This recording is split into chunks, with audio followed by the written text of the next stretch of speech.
నేను మనస్ఫూర్తిగా ఎందుకు మైసూరావారిపల్లికి వచ్చాను అని అనడానికి, అసలు పంచాయతీ వ్యవస్థ నిర్వీర్యమైపోయిన సమయంలో, పంచాయతీ ఎన్నికలంటే భయపడే సమయంలో, గత ప్రభుత్వ సమయంలో రోడ్ల మీదకి రావడానికి కూడా చాలా అనుభవం ఉన్న నాయకులు కూడా భయపడే పరిస్థితిలో ఉండి, మిలిటరీలో పనిచేస్తున్న ఒక భర్తని రోడ్లు సరిగ్గా వేయక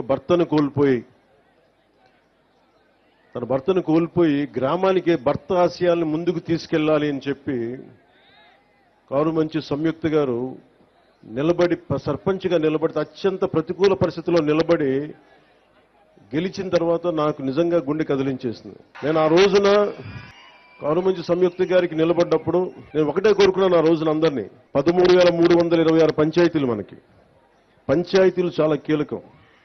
అందరూ గ్రామాలు వదిలేద్దాం, వెళ్ళిపోదాం, బయటికి వెళ్ళిపోదాం అనుకుంటే